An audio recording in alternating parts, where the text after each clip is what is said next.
यह हमारे लिए भी गर्व की बात है कि आप हमारे बीच में बैठे हुए हैं, जिन्हें ओशो साधना केंद्र में 21 वर्षों का अद्भुत अनुभव प्राप्त है। थोड़ी देर में हम इस पुस्तक का विमोचन करेंगे और उसके बाद देश के श्रेष्ठ हास्य कवि, जिनके शब्द शब्द से ठहाका गूंज उठेगा और उदासी इस प्रांगण के किसी कोने में भी होगी तो वो भाग जाएगी। आदरणीय श्री अनिल अग्रवंशी जी के संचालन में एक अद्भुत कवि सम्मेलन होने जा रहा है, जो इस शाम को कई वर्षों तक यादगार कर देगा। कई वर्षों तक मैंने इसलिए कहा कि उसके बाद फिर जब हम यहाँ एकत्रित होंगे तो इससे और बेहतर वो होने वाला है। कविता क्या है, तमाम लोग बात करते हैं। कविता जीने की एक पद्धति है। मैंने आदरणीय सुनील साहिल जी की पुस्तक को ज्यादा तो देख नहीं पाया, वो स्वयं उसके बारे में बताएंगे, लेकिन जहां तक मेरा अनुभव है, संसार के काव्य जगत के जितने रस हैं, सारे रस आपको उस किताब में मिलेंगे। हास्य, व्यंग्य, करुणा, और वो जिस तरह किताब में उन्होंने समाहित किया, उनके चेहरे पे उस प्रकार का रस दिखता है। ओज की मैं बात करूंगा नहीं, क्योंकि उत्साह स्वयं उनके चेहरे पे दिखाई देता है, क्रोध जैसी कोई बात ही नहीं है। तो वो किताब को आप पढ़ेंगे तो आप एक अनंत यात्रा भी चलेंगे, आपको अच्छा लगेगा। और हम अब चाहते हैं कि उस पुस्तक के विमोचन के सुअवसर को आप सब लोगों के सामने लाएं, क्योंकि मुझे लग रहा है कि जितने लोग आने वाले थे आ गए, कुछ लोग और आएंगे, उनके आने का कब समय है पता नहीं, लेकिन कार्यक्रम को हमें आगे बढ़ाना है। कुछ विशिष्ट और महत्वपूर्ण व्यक्ति इस पल के साक्षी हैं। इस पल के साक्षी हैं, उनकी उपस्थिति हम सब लोगों को भी गौरवान्वित करती है। मैं चाहता हूं कि उनकी उपस्थिति इस मंच पर भी हो। सबसे पहले मैं निवेदन करूंगा आदरणीय श्री अनिल अग्रवंशी जी से मंच पे अपना स्थान। देश के श्रेष्ठ कवि, और कवि होने के साथ साथ दोस्तों में 1-2 मिनट ज़्यादा लेता हूँ, क्योंकि थोड़ी संचालन का कीड़ा मुझे भी है और मुझे सुनील साहिल भैया ने यहाँ पकड़ा दिया है। देखिए, कवि होने का मतलब तो ये होता है कि हम सृजन करते हैं, ये बड़ा महत्वपूर्ण है। लेकिन सृजन के साथ साथ हम उस सृजन के पोषक को पैदा करने का काम करते हैं। हम श्रोताओं को भी पैदा करते हैं, जन जन तक कविताएं ले जाते हैं। जो हास्य जहाँ तक पहुँचता नहीं है, जेलों में और वृद्धाश्रम में, अनाथालयों में, वहाँ तक कविता ले जाने का जो काम करते हैं आदरणीय श्री अनिल अग्रवंशी जी, ये अपने आप में एक बड़ा बात है। कविता तो बहुत लोग कर रहे हैं, एक बार जोरदार तालियां उनके लिए बजनी चाहिए। और एक और बड़ा और विशिष्ट नाम हमारे बीच में है, आदरणीय डॉक्टर सौरभ सुमन जी। वो किसी परिचय के मोहताज नहीं है। देश के मूर्धन्य कवि, लगभग 30-40 वर्षों से जितनी मेरी उम्र है, संभवतः वो मंचों पे राज कर रहे हैं अपनी ओजस्वी कविताओं को लेकर के, और उनकी कई कविताएं पूरे देश में वायरल हुई हैं। उनमें सुभाष पर एक कविता है जो मैं भी सुना हूँ और मैं साक्षी भी रहा हूँ ये कवि सम्मेलन का बहुत पहले, और मैंने श्रोताओं की तालियां और श्रोताओं के चेहरे पर जो उत्साह देखा है उनकी कविताओं पे, मैं उसका गवा रहा हूँ। आज शायद आप सब लोगों को भी यह सुअवसर देखने का अवसर मिलेगा। एक बार जोरदार तालियां बजाइए। उनकी एक संस्था है हिंदी साहित्य अकादमी। ये लोग केवल कवि नहीं है, ये लोग कविता को जीने वाले लोग हैं, कविता की पोषण करने वाले लोग हैं। अपने आप में महत्वपूर्ण है। जब साहिल जी ने इस कार्यक्रम की रूपरेखा उन्होंने बनाया तो मुझे लग रहा था कि हम सब लोग तो अभी पनपते हुए पौधे हैं, आएंगे, इस कार्यक्रम में शरीक होंगे, मेडिटेशन और योग का अच्छा अनुभव लेकर के जाएंगे। लेकिन अगर हमारे बीच में हमारे कुछ कविता के वट वृक्ष लोग होंगे तो हमें कुछ और सीखने का अवसर मिलेगा कि कैसे हम अपने डालियों का और विस्तार कर सकते हैं और कैसे हम अपने फलों को जनमानस के लिए उपलब्ध करा सकते हैं। आप सब लोग इस कार्यक्रम में उपस्थित हुए, मैं व्यक्तिगत रूप से आभार व्यक्त करता हूँ। यह मेरा भी सौभाग्य है कि 3 दिन आप सभी के साथ बिताने का अवसर मिलेगा, अन्यथा मैं गाजियाबाद में हूँ, बड़े भैया सौरभ जी मेरठ में हैं, आदरणीय अनिल अग्रवंशी जी दिल्ली में रहते हैं, यदा कदा कभी सम्मेलनों में हम लोग मिलते हैं, तो ये बड़ा सुखद है। मैं केवल इसलिए कह रहा हूँ कि यह न केवल मेरे लिए, आप सब लोगों के लिए भी यह अनमोल घड़ी है। यह 3 दिन जो है, इसमें आप चाहें तो कई वर्षों का अनुभव ले सकते हैं आप सब लोग इससे। साथियों, साहिल जी ने इतना अनुभव समेटा, जीवन के अद्भुत अनुभव। इसको कहते हैं समुद्र से मोती लेकर के आने की कला। वो समुद्र से मोती लेकर के आए, लेकिन उन मोतियों को सजा करके परोसने की जिम्मेदारी किसकी हुई? ये बड़ा मुश्किल काम है आज के दौर में। यह दौर जो है पैसे का दौर है। किसी प्रकाशक के पास आप जाएं तो 1 लाख रुपए सबसे पहले बताता है कि 112 पेज का 1 लाख रुपए। सृजन का अगर विस्तार न हो तो वो सृजन बेकार है। ऐसे तमाम लोग हैं जो ऐसे विस्तारकों की अनुपस्थिति में उनका सृजन खत्म हो गया है। मैं चाहता हूं कि एक बार जोरदार ताली आदरणीय नीरज अरोड़ा जी के लिए बजनी चाहिए, जिन्होंने सृजन के विस्तार करने की जिम्मेदारी उठाई और उनका दिव्यांश प्रकाशन spiritual notes spiritual of play boy को लेकर के हम सब लोगों के सामने आए। नीरज जी, आपको बहुत बहुत बधाई हो, क्योंकि यह बहुत बड़ी जिम्मेदारी आपने ली और इसको इतना बढ़िया से निभाया।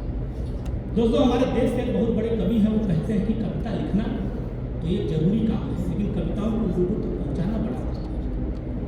हम कविता कहते हैं, घर चले जाते हैं, लेकिन आज जो इस समय बैठे हुए हैं और जिन्होंने हमको बांध करके रखा है, आदरणीय अंतिमा जी, मैं कहता हूं कि पराई पीर का प्याला हमें पीना नहीं आया। भैया 4 लाइन बुद्ध नारायण त्रिपाठी जी ने लिखा है कि पराई पीर का प्याला हमें पीना नहीं आया, मनुष्यता का फटा आंचल हमें सीना नहीं आया। भले ही हम फरिश्तों की तरह बातें करें, लेकिन अभी तक आदमी बनकर हमें जीना नहीं आया। आज हम न केवल कविता नहीं सीख रहे हैं, हम योग नहीं सीख रहे हैं, हम मेडिटेशन नहीं सीख रहे हैं, हम मनुष्यता की ओर बढ़ रहे हैं। तमाम देश के अलग अलग जगह से अलग अलग वेशभूषा, अलग अलग अनुभव, अलग अलग परिवेश लेकर के आप सब लोग हमारे बीच में आए हैं और सिर्फ इस प्रांगण के में बैठ करके हम लोग एक दूसरे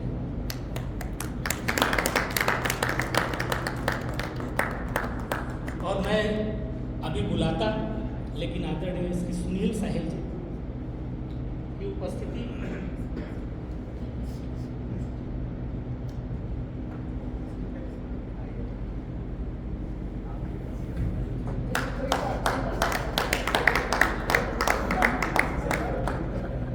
साथियों, कविता, कहानी, गद्य, संस्मरण, ये तमाम नाम हो सकते हैं, लेकिन सारे नाम जो है हमारे भावनाओं के प्रसार का एक माध्यम है। Notes of spiritual play boy, आप उसको पढ़ेंगे तो आप उसमें देखेंगे कि जीवन के तमाम अनुभव जो एक नन्हे बालक से लेकर के इस उम्र तक सुनील साहिल जी ने जो सीखा, जो उन्होंने अर्जित किया, उसको उन्होंने उस किताब में लिखा। हम सब लोगों के लिए वहां तक पहुंचना बहुत मुश्किल है। 2 दिन इनके सानिध्य में रह करके ये हमने जान लिया कि इनका एक एक पल बड़ा बेशकीमती है, और अगर इस पुस्तक समाज में जाएगी तो समाज में एक क्रांति का काम होगा। इस पल के हम सब लोग साक्षी हैं, यह हमारे लिए गौरव की बात है। मैं यही आप सब लोगों से निवेदन करूंगा कि आप सब लोग जोरदार तालियां बजाइएगा और इस वो पल को हम आप सब लोगों के सम्मुख लाने जा रहे हैं।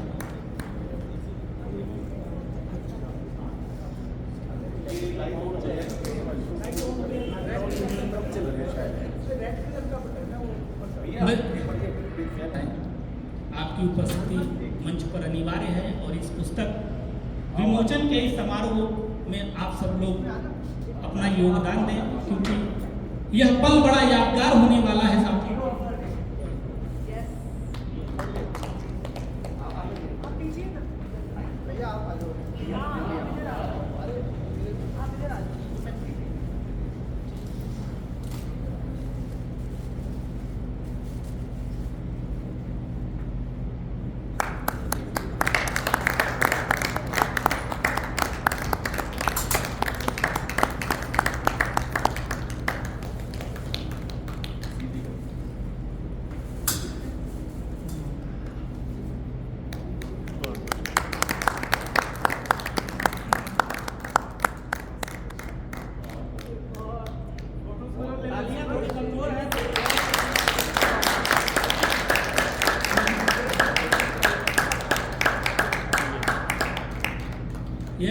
ऐतिहासिक पल है और मैं बहुत कुछ ना कहते हुए मैं इस पुस्तक या इस संस्मरण के सृजनकर्ता मैं आदरणीय श्री सुनील साहिल जी से निवेदन करूंगा कि वो आए और उन्होंने इस कविता को, इस किताब को लिखने के अपने सभी प्रयासों को वो जितना चाहें, क्या कहना चाहते हैं, क्या बताना चाहते हैं, वो अपने अनुभव शेयर करें। आदरणीय श्री सुनील साहिल।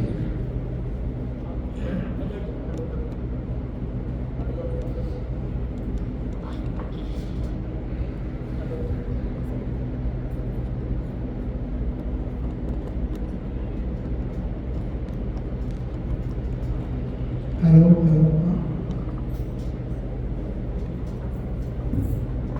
धन्यवाद विनोद भाई, बहुत अच्छा, बहुत मधुर बोलते हैं विनोद भाई। मैं अंतिम जी को कह रहा था देखो कितना सुंदर बोलते हैं, बहुत अच्छा लगा आपको सुनकर। बहुत बहुत धन्यवाद आप लोग इस अवसर पर सब यहाँ एकत्र हुए, बड़ा आनंद आ रहा है, आनंद भारद्वाज भी आ रहा है, आनंद ही आनंद है। मैं करीब 6 वर्ष पहले ओशो कम्युन पुणे में नीरज जी से मिला था। तो हमारा जोड़बा एरिया है वहाँ, डाइनिंग एरिया, तो मैं बैठा था ऐसे ही, तो मैंने इनसे ऐसे शेयर किया कि सर मैं एक किताब लिखने का मन बना रहा हूँ, तो उसमें ऐसे ऐसे होगा और उसका टाइटल ये होगा, notes of spiritual play boy. तो बोले कहाँ है किताब? मैंने कहा लिखी नहीं अभी। तो मैंने कहा मन में चल रहा है। तो बोले ठीक है, टाइटल बड़ा इंटरेस्टिंग लगा मेरे को, तो मुझे बताना, तो मैं उसको प्रकाशित करूँगा। तो 3 साल बीत गए, 3 साल बीत गए और 3 साल पहले कोविड आया था। तो तब पता नहीं क्या उतरा मेरे अंदर कि 15 दिन में किताब लिखी गई। 15 दिन में मुझे नहीं पता कौन लिख के गया मेरे अंदर से। मैं एक मीडियम बना, एक माध्यम बना, जैसे कोई और लिख रहा है, मैं तो बस एक टाइप राइटर हूँ। तो ये किताब उतर गई। तो फिर मैं लिख के बैठ गया कि अब क्या करूँ इसका। तो 2 साल तक वो पढ़ी रही, कुछ लोगों को भेज दी कि पढ़ लो PDF, कैसी लगी बताओ, मैं कि अच्छी लगेगी तभी छपाऊंगा। तो फिर 1 साल पहले मैंने नीरज जी को भेजी किताब कि आप देख लीजिए। तो इन्होंने 1 साल बाद अभी लास्ट 15 दिन पहले ये प्रकाशित हुई है। और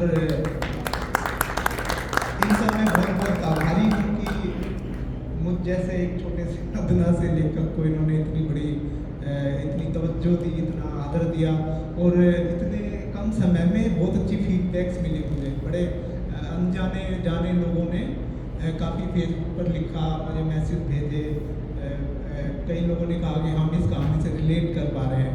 तो कहानी क्या है, आपको मुझे नहीं लगता कि विश्व में इस सब्जेक्ट इस प्रकार से किसी ने कहानी कही होगी।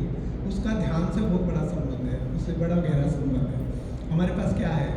हमारे पास देह है, जिस्म, हमारे पास मन है, माइंड, और हमारे पास आत्मा है, चेतना, रूह। तो इसमें रूह जो है वो जिस्म और मन की कहानी कह रही है। जिस्म और मन को मैंने एक शब्द दे दिया, एक नाम दे दिया, जिस्मन। तो रूह कह रही है कि मैं इस जिस्मन नाम के प्राणी की साक्षी हो रही हूँ कि जिस्मन की क्या इच्छाएं हैं, उसकी क्या वासनाएं हैं, उसकी क्या आकांक्षाएं हैं, उसके क्या सपने हैं, उसकी क्या कमजोरियां हैं, वो किससे प्रेम करता है, वो किससे घृणा करता है, वो किससे अपना यात्रा में जो सहयोगी सदगुरु हैं, आध्यात्मिक लोग हैं, उनसे कैसे वो अपना लाभ उठाता है। तो उसकी सारी कमजोरियों को, उसकी वासनाओं को वो साक्षी हो रही है रूह, और वो कहानी कह रही है। तो मुझे नहीं लगता है ऐसा किसी ने आज तक कहा होगा, ये तो हो सकता है। तो ये एक बड़ी सुंदर सी कहानी है कि एक कमज़ोर व्यक्ति अपनी कमजोरियों को अपनी ताकत कैसे बनाता है, अकेला आदमी ताकत कैसे बनाता है। ये मैं अपनी बात नहीं कर रहा, मैं सबकी बात कर रहा हूँ। जितने भी आप सुन रहे हैं, जब इसको पढ़ेगा तो सबकी यात्रा है। आपको लगेगा कि यार ये तो मेरी कहानी है, मेरे बारे में लिखी गई है, क्योंकि सबकी वही चीज़ें हैं। मुझे लगता है सबने जीवन में ऐसे पल, ऐसे क्षण जिए ही होंगे जो मैंने जिए हैं। तो ज़्यादा समय मैं नहीं लूँगा, क्योंकि कवि सम्मेलन का भी समय हमें निकालना है। आप सभी आए, बहुत बहुत धन्यवाद, और मैं बड़े तहे दिल से आपका आभारी हूँ और मुझे बड़ा आनंद आ रहा है। धन्यवाद, बहुत बहुत धन्यवाद। आपने इस किताब के बारे में इतना लोगों को बताया, मैं 4 लाइन अपनी ही पढ़ना चाहता हूँ कि अगर चुनौती नहीं मिले तो रीत अधूरी लगती है, नहीं वियोग न तड़पन हो तो प्रीत अधूरी लगती है, बिना तपस्या के वरदान मिले तो अचरज होता है, द्वंद्व न हो प्रतिरोध न हो तो जीत अधूरी लगती है। और ये आपके द्वंद्व और प्रतिरोध के साथ साथ सफलता की कहानी है। मैं छोटी सी बात कहना चाहूँगा, सुनील साहिल के 2 एस, स्पिरिचुअल के 1 एस और चौथा एस जो हम सोलन में विमोचन कर रहे हैं। 4 शक्तियाँ जो है इस किताब के 4 स्तंभ हैं जो हम बहुत सालों तक याद रखेंगे। मैं आदरणीय अंतिमा जी से निवेदन करूँगा कि वो आएँ और कुछ अपने शब्द आज के इस अवसर पर जरूर कहें।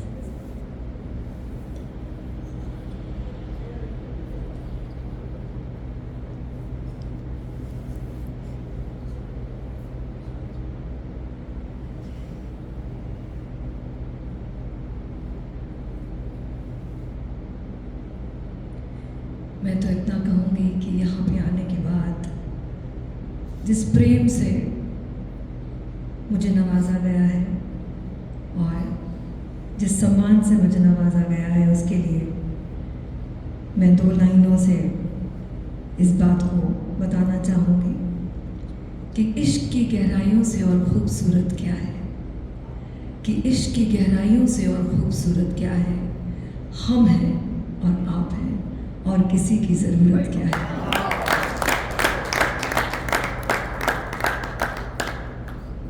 इतना आप लोगों ने मुझे प्रेम दिया और सबसे पहले तो मैं साहिल का धन्यवाद दूंगी तहे दिल से कि उसने मुझे इस अपने इतनी बड़े प्रोग्राम के लिए बुलाया और मेरे पास शब्द कम पड़ते हैं कि उन्होंने कैसा मेरा चुनाव किया मुझे नहीं पता, ये सब सदगुरु करा रहे हैं।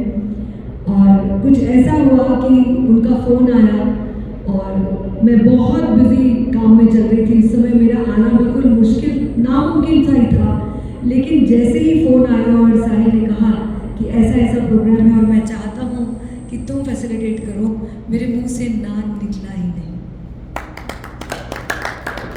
मैंने बस हाँ कह दिया। मैंने कहा इतनी सम्मान से, इतने प्रेम से, इतनी बड़ी चीज़ के लिए मुझे कोई बुला रहा है, मैं ना बोल ही नहीं सकती, चाहे जैसा होगा मैं जाऊंगी। और बहुत सुंदर और इतना सुंदर अनुभव रहा है और इतना प्रेम मिल रहा है। और उसके अलावा मुझे आज मेरे पिता स्वामी अशोक भारती जी का भी कॉल आया और उन्होंने मुझे स्पेशली कहा कि बेटा मेरे लिए ज़रूर ये किताब लाना।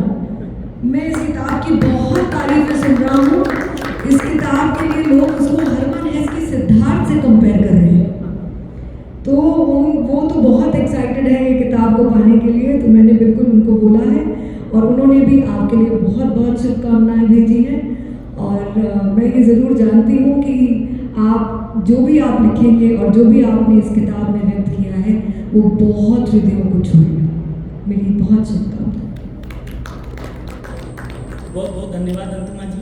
और जैसा मैंने पहले कहा, एक लेखन के साथ साथ जो उसका विस्तारक होता है वो भी बड़ा महत्वपूर्ण है। नीरज जी हमारे बीच में हैं, पर जोरदार तालियां बजाइए। इतने मनोभाव से किताब लिखी नहीं गई, उससे पहले ये उसका प्रकाशन करने के लिए तैयार थे। ऐसे प्रकाशक कहाँ मिलते हैं। मैं चाहूँगा कि कुछ शब्द वो व्यक्त करें आज इस घड़ी में। देखिए, ओशो इंटरनेशनल कम्यून में जब मैं सुनील जी से मिला लगभग 6-6.5 वर्ष पहले, तो वहाँ पर इस किताब के बारे में इन्होंने चर्चा करी। तो उस समय भी मैंने इनसे यही कहा था, ठीक है आप अपनी किताब कंप्लीट कर लीजिए और फिर हम लोग इस पर ज़रूर कुछ करेंगे। जबकि उस समय तक यह भी तय नहीं था कि वो किताब कब तक पूर्ण होगी। लेकिन कुछ चीज़ें जो होती हैं ना कि वो आप प्लान करके नहीं कर सकते हैं कभी भी, और जो चीज़ें प्लान करके की जाती हैं या पहले से सोच करके की जाती हैं वो बहुत सारी चीज़ें पूर्ण भी नहीं हो पाती हैं कभी। लेकिन जो भी ये सब चीज़ें हो रही है, मैं इसके लिए मैं समझता हूँ कि जो ओशो हमारे जो सदगुरु हैं, ये एक तरह से ये जो मेल और मिलाप की चीज़ें हैं ना, ये उन्हीं की कोई संयोजना है बड़ी। क्योंकि जैसे कि दिव्यांश पब्लिकेशन ने 2006 में अपना प्रकाशन एक संकल्प से शुरू किया था, और वो संकल्प था कि हम अपना प्रकाशन शुरू करें और ओशो की किताबों को हम उसी रूप में प्रकाशित करें जिस रूप में ओशो स्वयं चाहते हैं। और 2006 में यह संकल्प मैंने ओशो की एक चित्र जो मेरे घर पे लगा हुआ है उसके सामने मैंने ये संकल्प लिया था, और उन्हीं की कृपा से और उन्हीं के आशीर्वाद से आज लगभग 150 से अधिक ओशो की पुस्तकों का प्रकाशन हम लोग कर चुके हैं। और पूरे विश्व में केवल 2 प्रकाशन केंद्र ऐसे हैं जो अंतर्राष्ट्रीय स्तर की क्वालिटी में ओशो का साहित्य प्रकाशित करते हैं, जिसमें एक तो ओशो इंटरनेशनल कम्यून की किताबें हैं, द रिवेल के नाम से उनकी किताबें आती हैं, और दूसरा दिव्यांश पब्लिकेशंस है। आज से लगभग 15-16 दिन पहले जब सुनील जी ने इस शिविर के लिए, इस कवितामयी ध्यान शिविर के लिए उन्होंने जब ये पोस्ट डाली तो मैंने इनको फ़ोन किया। मैंने कहा मैं पूरी कोशिश करता हूँ कि मैं भी इस बार आता हूँ वहाँ पर, जबकि इससे पहले बहुत सारे ध्यान शिविर होते रहते हैं और मुझे आमंत्रण भी बहुत जगह से आते हैं, परंतु वो भाव मन में पता नहीं क्यों नहीं हो सकता है, नहीं हो पाया है अब तक। जो सुनील साहिल की एक पोस्ट से मेरे मन में भाव आया कि नहीं, मुझे सुनना जाना है इनके शिविर में, क्योंकि इनका जो इन्होंने जो सोचा ना इस शिविर के लिए, ये इनका बहुत पवित्र भाव था और वो सीधे मेरे मन को छुआ, और मैंने इनसे कहा कि मैं आता हूँ वहाँ पर। और लगभग 2 दिन पहले ही ये किताब आई थी, जब आपने वो पोस्ट डाली थी उससे 2 दिन पहले, है ना। तो इस किताब के बारे में मैं सिर्फ इतना कहना चाहूँगा कि जब पूरी सच्चाई के साथ कोई बात लिखी जाती है तो वो बहुत ही मौलिक होती है। सुनील जी ने बड़ी बेबाकी और सच्चाई के साथ अपने जीवन के अनुभवों को इस किताब में एक कहानी में पूरा समेट के रख दिया है। मुझे पूरा विश्वास है कि जब कोई भी व्यक्ति इसको पढ़ेगा तो वो इस किताब से अपने को ना केवल रिलेट कर सकेगा, बल्कि वो उसके दिल की एक कहानी होगी, उसके दिल को छू जाने वाली एक कहानी है इस किताब में। इसके अलावा मैं आप लोगों से एक निवेदन भी करना चाहता हूँ कि आप लोग अलग अलग क्षेत्रों से यहाँ पर एक ध्यान करने के लिए यहाँ पे एकत्रित हुए हैं, और ध्यान की जो यात्रा है ना वो बिना कभी प्यास के पूर्ण नहीं होती है, और ये प्यास जो आप लोगों की है ना वही आप लोगों को यहाँ तक लेके आई है। आपसे बस मैं इतना निवेदन करना चाहूँगा कि आप सब लोग प्रबुद्ध लोग हैं, और मुझे लगता है किताबों से आप सभी लोग प्रेम करते हैं, तो सिर्फ मेरा निवेदन सिर्फ इतना है कि कम से कम महीने में एक पुस्तक आप लोग जरूर खरीद कर पढ़ें, और हो सके तो ओशो का साहित्य को भी अपने पुस्तकालय में स्थान दें। अगर आप ओशो को पढ़ेंगे ना, ओशो को पढ़ने के बाद ना केवल आप एक अच्छे लेखक बन सकेंगे, ना केवल आप एक अच्छे कवि बन सकेंगे, बल्कि बहुत ही प्यारे और सुंदर एक मनुष्य भी बन सकेंगे। तो मेरा निवेदन है आप लोगों से कि सभी लोग आप लोग जरूर पढ़ें, ओशो के साहित्य से जुड़ें। एक अनुरोध मैं नीरज जी से करना चाहता हूँ कि अभी हमारा एक ग्रुप तो बना ही हुआ है व्हाट्सएप, तो अपनी किताबों की सूची आप उस पर डालिए, है ना। और बहुत सस्ती किताबें देते हैं, इतनी सस्ती मैं क्या बताऊँ कि ये भी बहुत कम ही प्राइस में ये वो दे रहे हैं, कॉस्ट प्राइस उससे भी कम, तो वो आप डालिए तो ताकि जिसको इच्छा हो बनाने की तो आप जल्दी डाल दीजिए, नहीं तो निकल जाएंगे। बहुत सुंदर नीरज जी, कोई नहीं निकलेगा। आप दिव्यांश प्रकाशन है, दिव्य अंश हैं, और आपके साथ सब लोग जुड़े रहेंगे, कहीं नहीं जाएंगे। साथियों, यह बहुत आवश्यक है कि किसी कविता, कहानी, संस्मरण को विस्तार मिले जो नीरज जी ने किया, और हमारे बीच अब 2 बड़े महत्वपूर्ण लोग बैठे हैं जिनका आशीर्वचन निश्चित रूप से बड़ा ही सुखद होगा इस पल के लिए। मैं ज़्यादा समय न लेते हुए आदरणीय श्री अनिल अग्रवाल जी, जहाँ ओशो की किताब की बात चली है तो एक छोटा सा उदाहरण मैं देना चाहूँगी ओशो की जीवनी से इस बारे में कि आपको पता चलेगा सदगुरु ओशो के बारे में, उनके कार्य करने के तरीके के बारे में कि एक बार ओशो की किताब पब्लिश होके आई। वो किताब पब्लिश होके आई और जब लोगों ने ओशो के समक्ष रखी वो किताब, ओशो ने वो किताब ऐसे ली, पलटी पलटी और देखी और जोर से किताब फेंक दी। वो जो किताब लेके आए थे वो बेचारे घबरा गए कि भाई सदगुरु ने वो किताब फेंक दी। उन्होंने हाथ जोड़ के कहा कि भगवान क्या हमसे कोई गलती हुई है? उन्होंने कहा नहीं नहीं, मैं बस इसकी बाइंडिंग चेक कर रहा था। आप सोचिए उनके काम करने के तरीके कितने अद्भुत थे। तो बिल्कुल ये थोड़ी सी मुझे लगी कि एक एग्जाम्पल मैं यहाँ ज़रूर दूँ, तो आप ज़रूर पुस्तकों को पढ़िए और ओशो से जुड़िए। मतलब मुझे कुछ कहने की ज़रूरत नहीं है। आसिफ बच्चन के लिए एक श्रेष्ठ हास्य कवि की भूमिका मुझे बनाना था, एक आधा मिनट मैं भी लेता, लेकिन अंतिमा जी ने वो कार्य बखूबी कर दिया। मैं आदरणीय अनिल जी से निवेदन करूँगा आए और आसिफ बच्चन से। अभी एक चर्चा हो रही थी कि कवि सम्मेलनों में श्रोता कम क्यों आने लगे। एक कवि ने पूछा मेरे से कि भाई ऐसा क्यों होता है कि बहुत कम आने लगे श्रोता। तो मैंने उसको एक बात कही, इसलिए आने लगे कि तू बहुत लंबी कविता सुनाता, वो दुखी हो गए इसलिए नहीं आते। तो ये जो 5 लोगों ने बोला ना, मैं इतना लंबा नहीं बोला, सिर्फ इतनी सी बात कह रहे थे। सुनील है इसके बारे में और ओशो जी के बारे में केवल 1 मिनट में अपना व्यक्तित्व समाप्त करता हूँ। लगभग 37 वर्ष पहले मेरे मित्र ने मेरे ओशो जी की एक किताब दी थी और वो किताब पुस्तक उस टाइम मैंने जब पढ़ी तो मुझे लगा कि कुछ अद्भुत इसमें लिखा है और मैं एक डरता हुआ उस किताब को पढ़ता रहा, क्योंकि भ्रांति फैलाई गई कि जो ओशो को पढ़ लेता है वो कहीं ना कहीं इसमें दीवानगी हो जाती है। तो मैं इस भय के कारण उस किताब को पढ़ता रहा, लेकिन ऊपर से निकालता नहीं रहा कि कहीं ये मेरे अंतर्मन में ना बैठ जाए। लेकिन जैसे जैसे धीरे धीरे अब इस पर जो रील्स आती है जब मैं सुनता हूँ तो मैंने देखा ओशो एक जीवन को जीने का बेहतरीन तरीका है।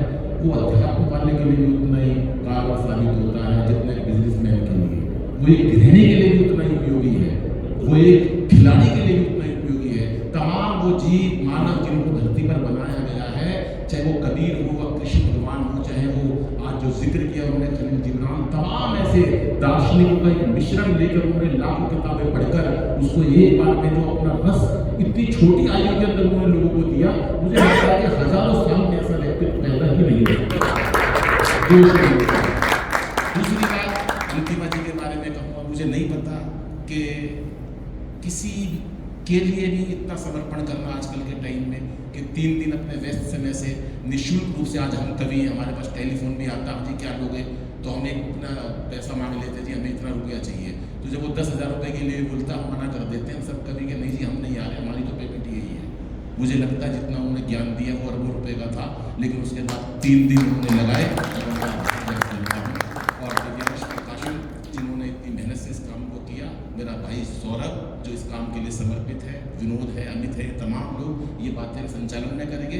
लेकिन सुनील भाई के लिए छोटी सी बात ये कहूँगा कि जब मैं उसका अध्यात्म देखता हूँ, जब मैं ये देखता हूँ कि कितना बड़ा व्यंग्यकार है, जब मैं देखता हूँ बड़ा सीनियर कवि है मुझसे भी, तो मुझे मन करता है कि उसको आप कह के बोलूँ, सुनील जी आप, लेकिन फिर मेरा हरियाणा जाग जाता है मेरे अंदर, हमारे यहाँ आप होता, हमारे सीधा तू होता है, फिर मैं तू तड़ाक को उतरता हूँ। तो आज जब परिवार का कोई छोटा बच्चा बड़ा काम करता है तो बड़ों को बड़ी खुशी होती है। आज उसकी पुस्तक आई है, मुझे इतनी खुशी है कि ये पुस्तक पूरी दुनिया में नाम कमाए, मेरा उसको ढेरों आशीर्वाद है। वो हजारों की भीड़ में भी मेरे पास है, लेकिन एक बात मैं इसके लिए इतना कहूँगा कि ये मेरे को बड़े भाई की तरह इसलिए मानता है। ये हमेशा एक बात कहता है कि मेरे सगे बड़े भाई का नाम अनिल गोयल है, आपका नाम भी अनिल गोयल है। इसके अतिरिक्त वो मेरे से ऐसे जुड़ाव करता है, वो मेरे से हरियाणवी भाषा में बात करता है, वो मुझसे हिंदी में बात करता है, वो इंग्लिश में करता है, वो मेरे नहीं समझ में आती, वो इसकी गलती है, लेकिन मैं पूरी तरह से उसका साथ इस काम में रहता हूँ। मेरी बहुत शुभकामनाएं हैं और मैं सोचता हूँ कि इस आयोजन को करने में जैसा इतनी मेहनत की है सुनील ने, शायद हमसे कोई कहे कि आप 3 दिन का कोई स्टॉल लगा दो और आपको 5 लाख रुपए हम अपनी तरफ से देते हैं, तो शायद हमारे अंदर इतना हौसला ना हो कि उन तमाम 30 लोगों को जुटाना, 35 लोगों को जो विभिन्न दिशाओं से आए हैं और एक जगह एकत्रित करना 3 दिन, ये बड़ा कठिन काम है। ये अध्यात्म की सहजता के कारण ही संभव है और ये सुनील भाई ने प्रतिज्ञा है, जोरदार और आभार माननीय। आप थोड़ा जल्दी बोले हैं, लेकिन बोले हैं सभी लोगों से ज़्यादा है। दोस्तों, अंतिम किंतु बहुत महत्वपूर्ण उद्बोधन हमारे बीच कविता के श्रेष्ठ पुरुष आदरणीय श्री सौरभ सुमन जी, डॉक्टर सौरभ सुमन जी हमारे बीच उपस्थित हैं और उनके उद्बोधन के बाद हम इस कवि सम्मेलन का संचालन आदरणीय श्री अनिल अग्रवंशी जी करेंगे। मैं निवेदन करूँगा आदरणीय डॉक्टर सौरभ सुमन जी से कि बहुत बहुत आभार विनोद जी। ओशो के बारे में मैं क्या बोलूँ, ये ऐसा लगेगा जैसे सूर्य को कोई बहुत छोटा जुगनू चमक दिखा रहा हो अपने, तो हमें उनके बारे में नहीं यहाँ पर बोलना। ये पुस्तक मेरे हाथ में है जिसका आज विमोचन किया है, मुझे नहीं पता अंदर इसमें क्या लिखा है। ये जो इसका टाइटल है ना, ये इतनी प्रेरणा दे रहा है इसको पढ़ने के लिए, मुझे लालायित कर रहा है कि इसे पढ़ें। कारण इसमें 2 विलोम शब्द लिखे हुए हैं, एक तो स्पिरिचुअल और ऊपर से प्लेबॉय। ये ऐसा है जैसे कि 2 विपरीत धाराएं बह रही हों, लेकिन सुनील का आशय नीलमणि अनिलम और साहिल वो किनारा जो विपरीत धाराओं को भी एक जगह लेकर के आ सकता है, वो सिर्फ मेरे अपने अनुसार उनके अपने जीवन को अगर हम लोग देखें, मैं एक बात कहूँ कि कवियों में इस आयु के रचनाकारों का एकमात्र अकेला सुनील साहिल नाम है जो कौतूहल का विषय हमारे पूरे काव्यकुल में है। अपने अपने फ्रेम लेकर के हमारे कवि उनकी फोटो को उसके अंदर फिट करना चाहते हैं, ये ऐसा होगा, ये वैसा होगा, और वो तमाम जगह से जब उनको मतलब हतोत्साहित होते हो, क्योंकि वो ना ऐसा है ना वो वैसा है, वो जैसा है वो वैसा है, वो वैसा दिखाई देता है, वो वैसे काम करता है। अपनी अपनी आपत्तियां लेकर के हमारे कई लोग खुल के खड़े हो जाते हैं कि नहीं यार उसका जो तरीका है वो हमें पसंद नहीं है, उसका ये हमें पसंद नहीं है, वो ऐसा है, वो ये करता है, वो करता है, वो करता है जो उसका मन कहता है, और उसके मन को फलीभूत करने के लिए आज हम सब यहाँ पर हैं। इसका मन अगर दूषित होता तो ईश्वर का मन दूषित होता, मेरा ये मानना है। आज हम लोग यहाँ पर सब साधना के लिए एकत्र हुए हैं, यहाँ हम लोग अपने को पहचानने के लिए एकत्र हुए हैं, और वो गंगा, वो सो गंगा है, उस गंगा में हम लोगों को लेकर के आने वाला भागीरथी एकमात्र सुनील साहिल है। मुझे नहीं पता अभी भी किताब में क्या लिखा है, लेकिन मैं इसको पूरी पढ़ूंगा और पढ़ने के बाद मैं एक अलग से वीडियो बना करके अपने जो सोशल मीडिया प्लेटफॉर्म्स पर जरूर डालूंगा, ये समझ करके कि सुनील साहिल ने लिखा क्या है ऐसा जो स्पिरिचुअल और प्ले बॉय को एक जगह इकट्ठा करता है। मैं चाहता हूँ जोरदार तालियां प्रिय भाई।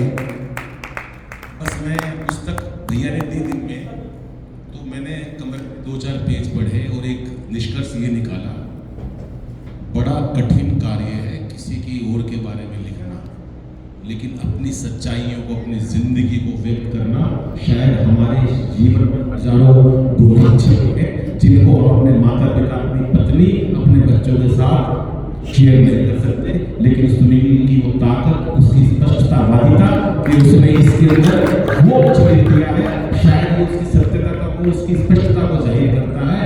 पुस्तक के बारे में तो मैं नहीं कहूँगा, हमारा कर्तव्य बनता है। मैंने उनसे कहा कि मुझे 21 पुस्तकें चाहिए, बोला अनिल भाई ऐसे नहीं, पहले एक पुस्तक आप पढ़िए, अगर आपको अच्छी लगे तो मैं 21 पुस्तकें दूंगा। मेरा ये निवेदन है आप सबको, जितने लोग हैं उनको प्रेरित करें इस पुस्तक को खरीदने का। खरीदने से भी उसको पैसे का कोई लोभ नहीं है, लेकिन एक अच्छी चीज समाज में जाए, मेरा ऐसा निवेदन है। धन्यवाद।